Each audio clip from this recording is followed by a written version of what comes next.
Praise the Lord. आप सबको जय मसीह की और प्रभु यीशु मसीह का पिता परमेश्वर पवित्र आत्मा का धन्यवाद करते हैं आज के दिन के लिए, इस समय के लिए और हम सबके जीवनों के लिए। और फिर से एक बार मैं परमेश्वर के एक सही नए संदेश को, एक मैसेज को आपके सामने लेकर आया हूँ। लेकिन उससे पहले मैं आपको एक गुड न्यूज़ देना चाहता हूँ, और वो ये है कि जो पिछले दिनों में मैंने कर्ज और लोन और उधार के ऊपर एक संदेश को बनाया था, जिसे आप सब ने बहुत पसंद किया है। मैं थैंक यू बोलता हूँ उसके लिए।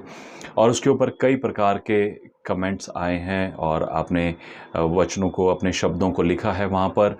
मैं आपको धन्यवाद करना चाहता हूँ उसके लिए। और मैं आपको बताना चाहता हूँ कि इस कर्ज के, उधार के और लोन के इस शराब से कैसे हम मुक्ति पा सकते हैं, मैं इसके ऊपर भी एक संदेश को बनाने जा रहा हूं आने वाले दिनों में। मेक श्योर कि आप उसे देखें और आप उन चीज़ों को, उन बातों को फॉलो करें जो मैं उनमें बताने जा रहा हूं। मैं इन दिनों में उन बातों के लिए प्रार्थना कर रहा हूं कि आपके सामने सही शब्दों में उन्हें रख सकूं। और आज का संदेश शुरू करते हैं। God bless you. So praise the Lord. आप सबको जय मसीह की। और मैं तरुण, और फिर से एक बार परमेश्वर के पवित्र वचन को लेकर मैं आप सबके सामने उपस्थित हूँ। प्रियो, आज का जो मेरा संदेश है वो ये है कि विश्वास। और विश्वास के बारे में सबकी अलग अलग परिभाषाएं हैं। कोई कुछ कहता है, कोई कुछ कहता है। कोई किसी तरह से अपने विश्वास को दर्शाता है, कोई किसी तरह से अपने विश्वास को दर्शाता है। कोई कहता है कि मैंने परमेश्वर से कुछ मांगा और मुझे परमेश्वर ने दे दिया, ये मेरा विश्वास है। कुछ लोग कहते हैं कि मैंने मांगा और परमेश्वर दे रहा है या देगा, मैं विश्वास करता हूँ। और अलग अलग परिभाषाएं हो सकती हैं। और कुछ लोग कहते हैं कि मैंने बाय फेथ ये कर लिया, परमेश्वर दे या ना दे, मैंने बाय फेथ कदम उठा लिया है, अब जो होगा देखा जाएगा। सबकी परिभाषाएं अलग अलग है। लेकिन मैं आपको बताना चाहता हूँ प्रियो, इससे पहले कि मैं मैसेज के ऊपर जाऊं, मैं परमेश्वर के वचन के ऊपर आऊं, मैं कुछ चीज़ें अपने जीवन के बारे में आपको बताना चाहता हूं। पिछले दिनों में हमारे साथ क्या हुआ मैं बताना चाहता हूं प्रियो। पिछले साल फरवरी और मार्च और अप्रैल के यही दिन चल रहे थे और हम लगातार ट्रैवल कर रहे थे, अलग अलग क्षेत्रों में, अलग अलग शहरों में, अलग अलग राज्यों में, और परमेश्वर के वचन को बांट रहे थे। और हमें एक न्योता आया यहाँ अयोध्या शहर से, और अयोध्या, और हम लोग वहाँ पर गए जिसका नाम पहले फैज़ाबाद था। वहाँ पे एक जगह में हम लोगों को प्रचार करने के लिए बुलाया गया पैशन वीक के दौरान। और जिस जगह हमको बुलाया गया उसके बारे में हम ऑलरेडी जानते थे कि वो एक हॉन्टेड सी जगह है, जहाँ पर एक भूतिया सी जगह है। और उसी दौरान मेरे को सेम उन्हीं दिनों के और भी इनविटेशन थे, लेकिन मैंने इस बात को चूज़ किया कि हम लोग वहाँ पर जाएंगे। जब हम वहाँ पर गए, क्योंकि अगर मैं वहाँ नहीं जाता तो मुझे हमेशा शैतान इस बात से टोकता रहता कि तू डर गया इसलिए नहीं गया, तू डर गया इसलिए नहीं गया। मैं बहाना भी बना सकता था, नहीं मैं दूसरी जगह जाना चाहता था, लेकिन फिर भी वो फियर मेरे अंदर रहता और मैं उस फियर को ओवरकम करना चाहता था। जब हम वहाँ पर गए, और मुझे पता था कि वहाँ पे ऐसे लाइट ऑन ऑफ होना और दूसरी एक्टिविटीज़ जो कि पैरानॉर्मल एक्टिविटीज़ कहते हैं, वो होना नॉर्मल सी बात है। और जब हम वहाँ पर गए, और मैं और मेरी पत्नी और मेरा बेटा एजरा और मेरी पत्नी सहायता, हम लोग तीनों वहाँ पर गए। और जिस गेस्ट हाउस में हमको रखा गया, जब मैंने वहाँ पर घुटने टेक कर प्रार्थना करना शुरू किया, मैं आपको सच बताना चाहता हूँ कि वहाँ की लाइट्स ऑन ऑफ होना शुरू हो गई। अजीब सी कुछ एक्टिविटीज़ होना शुरू हुई। रात का समय था, लेकिन हमने कहा कि ठीक है, हम प्रार्थना करेंगे और रहेंगे। पूरी रात हम लोग वहाँ पर डिस्टर्ब रहे। एसी की और इलेक्ट्रिसिटी की और वोल्टेज हाई लो होने की आवाज़ें बहुत ज़्यादा थी। वहाँ पे जानवरों की आवाज़ें और अजीब सी हरकतें थी जो कि नॉर्मल आदमी को डरा दें और वहाँ से जाने पर मजबूर कर दें। लेकिन हम लोग वहाँ पर रहे।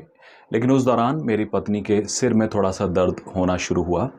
और क्योंकि मेरी पत्नी एक टीचर के रूप में यहाँ पे एक स्कूल में काम कर रही थी उस समय। और मेरी पत्नी काफ़ी सालों से, मेरी वाइफ सहायता काफ़ी सालों से इस बात को बोल रही थी कि तरुण, मैं स्कूल छोड़कर पूरी तरह से मिनिस्ट्री में आना चाहती हूँ।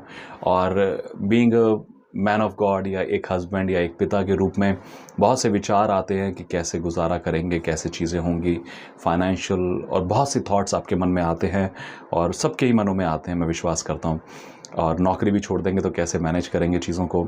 और उस दौरान जब मेरी पत्नी के सिर में दर्द होना शुरू हुआ तो मुझे लगा कि एक टीचर के रूप में काम करती हैं, स्पॉन्डिलाइटिस का पेन अक्सर टीचर्स को रहता है और दर्द होता रहता है या सिर में पेन रहता है, नॉर्मल सी बात है। और वो पेन जो था वो चलते बढ़ता गया।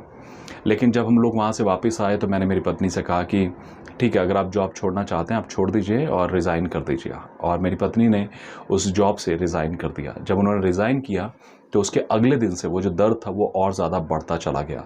वॉमिटिंग आना शुरू हुई, चक्कर आना शुरू हुए, और वो इतने ज़्यादा एक्सट्रीम थे कि 1 मिनट भी खड़े नहीं हुए जा रहा था, बैठा नहीं जा रहा था। उठते-बैठते लगातार सिर में दर्द, लगातार सिर में दर्द।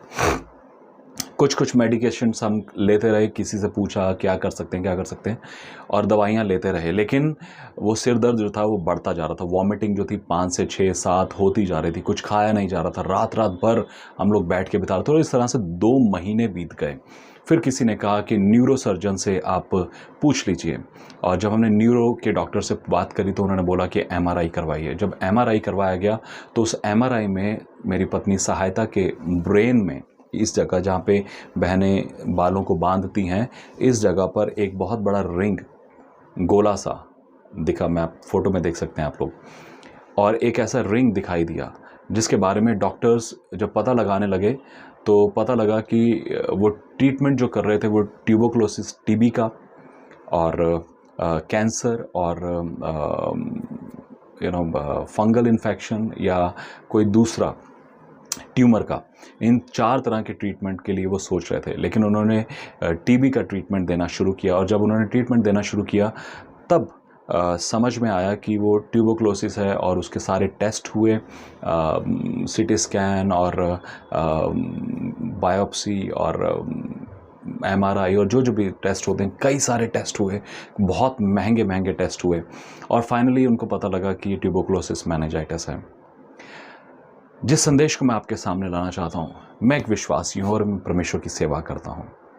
कोई संस्था, कोई सपोर्ट सिस्टम, कोई चर्च जो मुझे सपोर्ट करती हो, ऐसा कोई मेरे पीछे नहीं खड़ा रहा। लेकिन उस दौरान हमने उस प्रार्थना के निवेदन को अपने जूम के ग्रुप में, जो हम ऑलरेडी जूम की मीटिंग्स करते हैं, उसमें डाला, और परमेश्वर के अलग अलग लोगों ने पूरे विश्व भर में अलग अलग पास्टर्स के पास वो प्रार्थनाओं के निवेदन पहुँचे, और बहुत सारे परमेश्वर के लोगों ने, अलग अलग संस्थाओं से लोगों ने प्रार्थनाएं करना शुरू किया। चाहे वो अलग अलग डिनोमिनेशन के चर्चिस थे, पास्टर्स थे, लीडर्स थे, वर्शिप लीडर्स थे, या फिर अलग अलग शहरों में, अलग अलग राज्यों में पास्टर्स थे। इवन ना केवल हमारे देश में, वरन विदेशों में भी परमेश्वर के अनुग्रह से बहुत सारे लोगों ने, इज़राइल में, साउथ अफ्रीका में, अमेरिका में, अलग अलग स्थानों पे सहायता के लिए प्रार्थना की गई। और आप सब ने भी जो दुआएं करी, मैं उन सब के लिए आपको थैंक यू बोलना चाहता हूँ कि परमेश्वर ने ऐसा अनुग्रह किया कि मेरी पत्नी सहायता बिल्कुल ठीक रही। सर्जरी के लिए भी बोला गया कि सर्जरी करेंगे, लेकिन परमेश्वर के अनुग्रह से, आप सबकी दुआओं से वो सर्जरी भी कैंसिल हो गई, और ट्रीटमेंट चलता रहा। बहुत ही हाई डोज 1000 mg, 1500 mg इस, और स्टीरॉयड्स और कई तरह की मेडिसिन्स अभी तक भी चल रही हैं। पिछले जून से लेकर आज तक, जून 2022 से अभी मार्च 2023 तक, और आगे भी कुछ महीनों तक चलने के लिए बोला है। और इसलिए हम चाहते हैं कि आप हमारे लिए प्रार्थना में याद रखें। ये सब बात मैं आपको इसलिए बता रहा हूँ प्रियो, कि बहुत बार हमारे पास विश्वास जो है वो अलग अलग परिभाषाओं में है। हमारे पास विश्वास है, अगर हम किसी से पूछें कि आप कौन हैं, आप क्रिश्चियन हैं, आप कहेंगे हम विश्वासी हैं, हम यीशु मसीह के विश्वासी हैं। और विश्वासी का हम जो उत्तर देते हैं, या विश्वासी जो हम समझते हैं, हमें हमेशा लगता है कि हमने ये मांगा और वो हो गया, हम ये करते हैं और वो हो जाता है, और ऐसा होता है, वैसा होता है। बहुत सी बातें हम अपने विश्वास के बारे में बोलते हैं, हमारी परिभाषा कुछ और है विश्वास के बारे में। लेकिन मैं आपको बताना चाहता हूँ प्रियो, आज इस संदेश के द्वारा मैं आपको आशीषित करना चाहता हूँ। आपके जीवन में बहुत सारी परिस्थितियाँ ऐसी आई होंगी, या आती हैं, या आती रहेंगी, जहाँ पर आप प्रार्थनाएं करते हैं लेकिन उत्तर नहीं आता है। आप प्रार्थनाएं करते हैं, वो चीज़ें ठीक नहीं होती हैं। आप प्रार्थनाएं करते हैं, लेकिन वो सब बातें जो आप प्रार्थना में बोल रहे होते हैं, पूरा होते हुए नहीं दिख रहा होता है। ये क्या है? क्या विश्वासी नहीं है? और बहुत बार हमारी प्रार्थनाओं पर हमको शक होना शुरू होता है कि क्या हम जो प्रार्थना कर रहे हैं, परमेश्वर सुन भी रहा है? मतलब प्रभु, मैं इतने साल से, इतने दिनों से प्रार्थना कर रहा हूं, मैं परेशान हूं, मैं रोया, मैं गिड़गिड़ाया, मैंने परमेश्वर से बोला प्रभु ये चीज जानी चाहिए, मैं उसे रिब्यूक किया, डांटा, सब कुछ किया, लेकिन वो वहीं की वहीं। लेकिन क्यों नहीं परमेश्वर आप उसको ठीक कर रहे? क्यों नहीं परमेश्वर एक चंगाई, इंस्टेंट चंगाई नहीं आ रही? मैं आपको बताना चाहता हूं प्रियो, अब मेरे साथ देखिए, दूसरा तीमुथियुस उसका 6वां, सॉरी 4था अध्याय, उसके 6वें वचन से मैं आपके लिए पढ़ रहा हूं। दूसरा तीमुथियुस चौथा अध्याय उसके 6वें वचन से, क्योंकि अब मैं अर्घ के समान उडेला जाता हूं और मेरे कूच करने का समय आ पहुंचा है। मैं अच्छी कुश्ती लड़ चुका हूं, मैंने अपनी दौड़ पूरी कर ली है, मैंने विश्वास की रखवाली की है। प्रियो, मैं आपके सामने इस बात को रखना चाहता हूं। पहला तीमुथियुस उसका 6:12 में लिखा है कि मैंने विश्वास की अच्छी कुश्ती लड़ी है। आपके लिए विश्वास की परिभाषा कुछ और होगी, लेकिन यहां पर पौलुस जिस विश्वास को डिफाइन कर रहा है, जिस विश्वास को वो बता रहा है कि विश्वास है क्या, वो कहना चाहता है कि विश्वास एक कुश्ती है। Hallelujah. Faith is a battle. आपका विश्वास करना एक कुश्ती है, और कुश्ती में सामने वाला आपको पटकता है और आपको सामने वाले को पटकना है। अगर आप नहीं पटकेंगे तो सामने वाला आपको पटक देगा। और आपके सामने कोई मनुष्य नहीं है, कोई मनुष्य नहीं है, कोई डॉक्टर या कोई बीमारी नहीं है। आपके सामने है शैतान, आपके सामने है दुष्ट आत्माएं, आपके सामने है अनदेखी स्पिरिचुअल फोर्सेस, आपके सामने है वो शैतान की युक्तियां, आपके सामने है दुष्ट आत्माएं जो अलग अलग रूप से आपके विरोध में काम कर रही हैं। और अगर आप शांत होकर बैठ गए, अगर आप चुपचाप बैठ गए, अगर आप कमजोर होकर बैठ गए, अगर आप हार कर बैठ गए, तो आप हार जाएंगे। सामने वाला आपको उठाकर पटक देगा। मैं आपको बताना चाहता हूं प्रियो, यह जो विश्वास की कुश्ती है, हर एक विश्वासी के लिए, हर एक पासवान, हर एक वर्शिप लीडर, हर एक विश्वासी जो प्रभु यीशु मसीह को मानता है, विश्वास उसके लिए एक कुश्ती है। हालेलुया। जब हमने अलग अलग भाई बहनों को प्रार्थना के निवेदन दिए, तो प्रिय परमेश्वर का वचन कहता है, भजन संहिता 32 उसके 7वें वचन में लिखा है कि वो छुटकारे के गीतों से हमें घेर लेता है। सच में मैं उन दिनों में महसूस कर रहा था कि जब जब मेरे भाई बहन मेरे लिए प्रार्थनाएं कर रहे हैं, मेरी पत्नी सहायता के लिए, मेरे बेटे एजरा के लिए प्रार्थनाएं कर रहे हैं, सच में छुटकारे के गीतों से परमेश्वर ने हमें घेर लिया है प्रियो। हालेलुया। वो छुटकारे के गीत प्रार्थनाओं के रूप में, आशीषों के रूप में, ब्लेसिंग्स के डिक्लेरेशन के रूप में, वो छुटकारे के गीत हमारे चारों ओर उन्होंने हमें घेर लिया है। कई भयानक थॉट से, डराने वाली बातें थी, लेकिन मैं आपको बताना चाहता हूं, उस कुश्ती के दौरान यदि आपने अच्छे से खाया नहीं है, एक पहलवान अच्छे से खाता है, मजबूत करता है, अपने आप को, अपने शरीर को, अपने दिमाग को तैयार करता है कि मैं जब सामने वाले से लड़ने जा रहा हूं तो मैं उसको चित कर कर आऊंगा, उसको हरा कर आऊंगा। वो ऐसा नहीं सोचता है कि ठीक है यार, खाओ पियो जो मर्जी करो, कोई टेंशन नहीं, हो जाएगा, कुछ बात नहीं। वो प्रतिदिन तैयारी करता है, वो रोज अपने आप से लड़ता है। पहले इस कुश्ती की तैयारी में, इस आत्मिक कुश्ती की तैयारी में आपको अपने आप से लड़ना है। पहले अपनी नींद से, अपनी आलस से, अपने अपने गलत विचारधाराओं से, अपने टाइम वेस्ट करने से लड़ना है, कुश्ती करनी है। अगर आपको आपके परिवार का उद्धार चाहिए तो आपको कुश्ती लड़नी होगी प्रियो।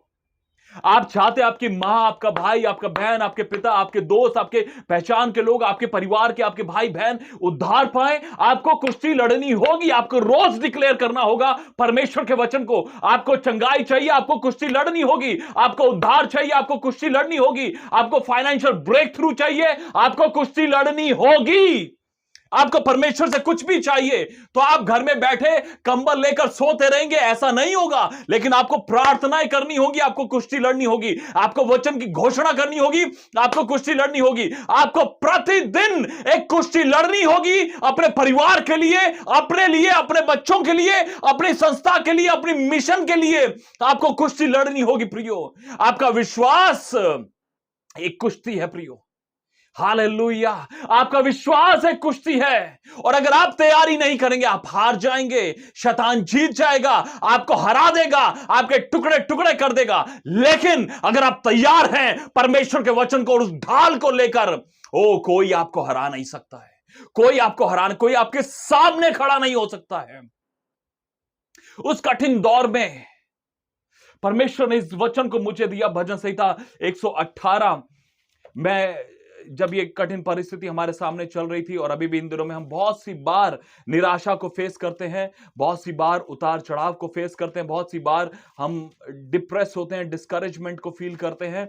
लेकिन प्रियो, ये वचन परमेश्वर ने मुझे दिया। भजन संहिता 118 उसके 13 वचन में लिखा है, तूने मुझे धक्का तो दिया था कि मैं गिर पड़ूं, परंतु यहोवा ने मेरी सहायता करी है। हालेलुया। सच में हमें ऐसा लग रहा था कि सब कुछ खत्म हो गया। मुझे सच बता रहा हूं, अगर आप पिछले महीनों का मेरे YouTube वीडियोस देखेंगे तो आप देखेंगे मैंने 8-9 महीने में शायद 1 या 2 वीडियोस को अपलोड किया। कुछ भी नहीं था, कुछ समझ नहीं आ रहा था। मैं इतना डिप्रेस, इतना डिस्करेज, अपने आप में मैं इतना परेशान था। मैं आपको सच बताना चाहता हूं प्रियो, लेकिन सच में छुटकारे के गीतों से परमेश्वर ने हमें घेर लिया। और जैसा परमेश्वर का वचन कहता है 17 वचन में, मैं ना मरूंगा वरन जीवित रहूंगा और परमेश्वर के कामों का वर्णन करता रहूंगा। इस बात को हम आज तक घोषित करते आ रहे हैं प्रियो कि यस, मैं ना मरूंगा वरन जीवित रहूंगा और परमेश्वर के कामों का वर्णन करूंगा। आप में से जितने लोग बीमार हैं, परेशान हैं, स्ट्रगल कर रहे हैं, अपने उतार चढ़ाव से होकर गुजर रहे हैं, इन बातों को घोषित करिए। सच में प्रियो, इस वचन ने मुझे उस कुश्ती में बल दिया, मेरे परिवार को बल दिया। मुझे लग रहा था मुझे मेरे बेटे को स्कूल से हटाना पड़ेगा। मैंने उसकी टीचर से, और एक और बहन थी जो उसके स्कूल में एक बड़ी पोस्ट पे काम करते हैं, उनसे मैंने बात करी। मैंने कहा क्या दीदी उनको हटा लें स्कूल से, एजरा को, और आगे मुझे लग नहीं रहा है कि मैं अभी कर पाऊंगा। उन्होंने बोला नहीं भैया आप हटाइए मत, आप उसको कंटिन्यू करने दीजिए। उसका रिजल्ट एकदम खराब हो गया, लेकिन ये कुश्ती थी। उस दवाई के चलते मेरी वाइफ की आंखों में एक मेडिसिन थी इथाम्बोटॉल करके। उस मेडिसिन का रिजल्ट जो साइड इफेक्ट होता है वो ये होता है कि आंखें धुंधली पड़ जाती हैं। और मेरी वाइफ जब अभी इन दिनों में बेटर होने लगी और उसको पढ़ाना शुरू किया तो उसकी आंखों से उसको दिखना बंद होने लगा, धुंधला दिखने लगा। मेरा चेहरा नहीं दिख रहा है, हाथ के नाखून नहीं दिख रहे हैं, ये वर्ड्स जो यहां पर लिखे नहीं दिख रहे हैं, समझ नहीं आ रहा है। और उसको पढ़ाना भी है, एग्जाम्स भी हैं, सब चीजें हैं, लेकिन इन सब बातों में वो कुश्ती चलती रही, वचन खाते रहे, प्रार्थना में लगे रहे। आप सब भाई बहन हमारे लिए प्रार्थनाएं करते रहे, और वो कुश्ती चलती रही, चलती रही। वो हमको पटक रहा है, हम उसको पटक रहे हैं, वो हमको पटक रहा है, हम उसको पटक रहे हैं, लेकिन विजय हमारी है। हालेलुया, विजय हमारी है, जय हमारी है। प्रभु यीशु मसीह ने कलवरी क्रूस के ऊपर उस शैतान को हरा दिया है, उस दुष्ट की युक्तियों का नाश कर दिया है और हमें विजय दे दी है। कुलुसियों 2 उसके 14 और 15 वचन के अनुसार वो जो सब बातें, वो जो लेख हमारे खिलाफ लिखा हुआ था, क्रूस पर कीलों से जड़कर मसीह यीशु ने अपने लहू के द्वारा उन सब बातों को हमारे ऊपर से हटा दिया।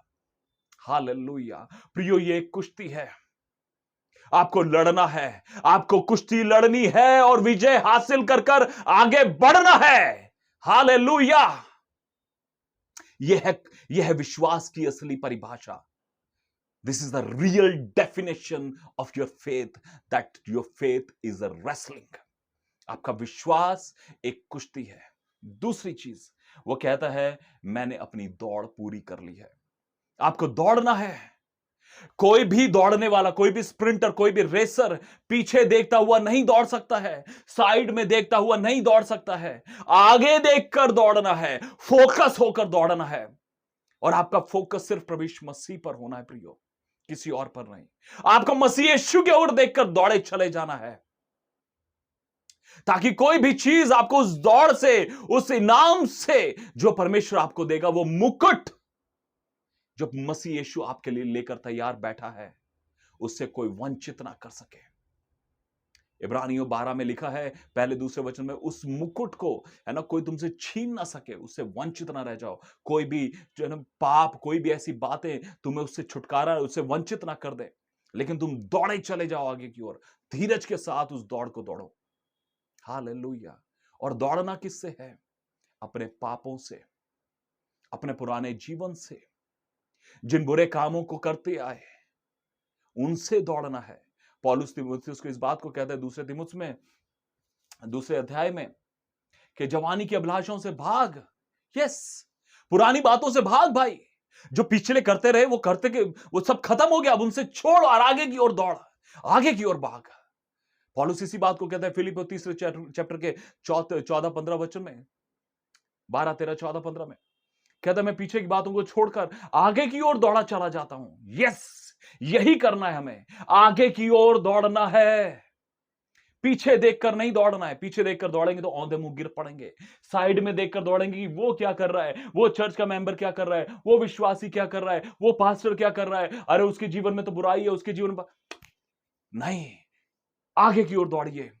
किसी भी घोड़े को देखेंगे तो देखेंगे उसके ऊपर एक एक चमड़े का चश्मा लगा होता है, चमड़ा बांधा होता है यहां पर ऐसे कि वो इधर उधर ना देख सके, वो आगे की ओर दौड़े, आगे की ओर देखे। नीति वंश 4 उसके 24-25 वचन में लिखा है कि तेरी आंखें आगे की ओर खुली रहे, है ना। तेरी आंखें जो आगे की ओर खुली, तेरी आंखें आगे की ओर लगी रहे, तेरी पलकें आगे की ओर खुली रहे। यस, इधर उधर नहीं, आगे की ओर, मसीह यीशु की ओर दौड़े चले जाना है। कठिनाइयां आएंगी, परेशानियां आएंगी, उतार चढ़ाव आएंगे। जब आप एक रोड पर निकलते हैं अपनी गाड़ी को लेकर, बाइक को, स्कूटर को, कार को लेकर, तो सारा रास्ता प्लेन नहीं होता है। खड्डे आते हैं, मोड़ आते हैं, टेढ़े मेढ़े होते हैं, कच्चे रास्ते में उतारना पड़ता है, बहुत सी चीजें होती हैं। लेकिन हम रुकते तब तक नहीं है जब तक अपने लक्ष्य को हासिल ना कर लें, जब तक अपनी मंजिल तक पहुंच ना जाए, तब तक नहीं रुकना है, दौड़ना है। यही विश्वास है हमारा कि हम मसीह यीशु को हासिल कर कर एक दिन इनाम पाएंगे। हालेलुया। तीसरी चीज कहता है मैंने विश्वास की रखवाली की है। हम किसकी रखवाली करते हैं बताइए? बैंकों में लॉकर किस चीज के लिए है ना? बैंकों में अकाउंट किसके लिए है? हमारे धन के लिए, खजाने के लिए। लोग अपनी ज्वेलरी, महंगी महंगी चीजें लॉकर्स में रखते हैं, उसकी रखवाली करते हैं। क्यों? That is something can be stolen. वो कुछ ऐसा है जो चुराया जा सकता है। अगर घर में होगा तो कोई चोरी करके ले जाएगा। आपका विश्वास उस धरोहर के समान है प्रियो, उस धरोहर के समान है आपका विश्वास। कोई चोरी ना कर सके आपके विश्वास को। शैतान हमेशा कोशिश करता रहेगा कि आपके विश्वास को चोरी कर ले, कमजोर कर दे। इधर उधर की बातों में, कहानी किस्सों में, गलत शिक्षाओं में, झूठे उपदेशों में, अन्य भाषा में प्रार्थना मत करिए, ये सब मत करिए, वो मत करिए, सब झूठी शिक्षाओं के द्वारा आपका विश्वास स्टोलन, आपका विश्वास चुराया जाएगा। शैतान की युक्ति है। लेकिन मैं आपको बोलना चाहता हूं, अन्य भाषा में जरूर प्रार्थना करिए, जरूर कम से कम 2-3 घंटे अन्य भाषा में प्रार्थना में अपने समय को बिताइए प्रियो। रोज प्रार्थना में समय बिताइए, रोज परमेश्वर के साथ एक सही वचन के प्रकाशन की शिक्षा में समय बिताइए। यही आपका खजाना है। आपका विश्वास आपकी सबसे बड़ी धरोहर है, आपका खजाना है, और शैतान उसको चुराने में लगा रहेगा। एक बात को समझ लीजिए प्रियो, जो शैतान के पास नहीं है वो आपके पास भी नहीं रहने देगा वो चीज को। और उसके पास उद्धार नहीं है, आपके पास भी नहीं होगा। वो उसके पास पवित्र आत्मा नहीं है, आपके पास भी नहीं रहने देगा। उसके पास पवित्र आत्मा के वरदान नहीं है, इसलिए वो दुनिया भर के ऐसे झूठे समाज में ऐसे लोगों के द्वारा, ऐसे प्रचारकों के द्वारा कि अन्य भाषा में मत बोलिए, अन्य भाषा में मत बोलिए, ऐसा है वैसा है, झूठी शिक्षाओं का प्रचार करा रहा है कि आप ना बोल सके, क्योंकि वो वरदान उसके पास नहीं है। वो नहीं चाहता कि आपके पास भी हो। उसके पास स्वर्ग नहीं है, लात मार के निकाल दिया गया, और वो नहीं चाहता कि आप भी स्वर्ग में हो। उसके पास शांति नहीं है, खुशियां नहीं है, आशीषें नहीं है, झूठ है सब कुछ, और वो चाहता है कि आपका भी छिन जाए। लेकिन आपको प्रियो इस धरोहर की रखवाली करनी है। प्रकाशित वाक्य दूसरे अध्याय में प्रभु यीशु मसीह ने कहा, जो तेरे पास है उसे मेरे आने तक थामे रहे। और तेरे पास क्या है? विश्वास। उस विश्वास को थामे रहिए प्रियो, उसकी रखवाली करिए। आपकी बीमारियां, आपके कठिन परिस्थितियां, आपकी परीक्षाएं, आपके उतार चढ़ाव, जीवन की कठिन परिस्थितियां आपके विश्वास को तोड़ने ना पाए, आपको चुराने ना पाए, आपके विश्वास को कमजोर ना करने पाए। हालेलुया। लेकिन प्रार्थना में बने रहिए। हालेलुया। उस विश्वास की धरोहर की रखवाली करिए, उस खजाने की रखवाली करिए। बहुत से लोग अपने बच्चों की रखवाली कर रहे हैं, अपने पत्नी की रखवाली कर रहे हैं, उनका मोबाइल चेक कर रहे हैं, किसका मैसेज आया, किससे बात करी, ये क्या किया, वो क्या किया। बहुत से लोग दूसरे लोगों के सिक्योरिटी गार्ड हैं, दूसरों की रखवालियां कर रहे हैं। लेकिन आपको जो मसीह यीशु के साथ चल रहे हैं, आपको सिर्फ और सिर्फ अपने विश्वास की रखवाली करनी है इन अंतिम दिनों में प्रियो। तो 3 बातें समझ लीजिए। आपका विश्वास कुश्ती है, आपका विश्वास दौड़ है, और आपका विश्वास एक खजाना है, एक धरोहर है। इन्हें जाने मत दीजिए। आप विश्वास में मजबूत बने रहेंगे। Hallelujah, hallelujah. प्रियो, मैं एनकरेज करूंगा आपको, रोज प्रार्थना में समय बिताइए, रोज वचन पढ़ने में समय बिताइए, रोज कमेंट, ये संदेश को आप देख रहे हैं, जरूर कमेंट करिए। मुझे आपके कमेंट्स पढ़ के बहुत खुशी होती है, बहुत इंकरेजमेंट लगता है। मैं एक एक कमेंट को पढ़ता हूं और लाइक करता हूं। आमेन। आप देख सकते हैं, मुझे खुशी होती है आपको देखकर कि आपने पूरे संदेश को देखा है, और दूसरों से भी बांटते रहिए। Amen. May God bless you. और जरूर मैं आने वाले दिनों में एक नए संदेश को लेकर आ रहा हूं, जो आपको बताएगा कि आशीषें कैसे आपके जीवन में आ सकती हैं और कर्जे से कैसे आप निजात पा सकते हैं। तो may God bless you. Love you all. Take care. एक दूसरे के लिए प्रार्थना करते रहें। जय मसीह की।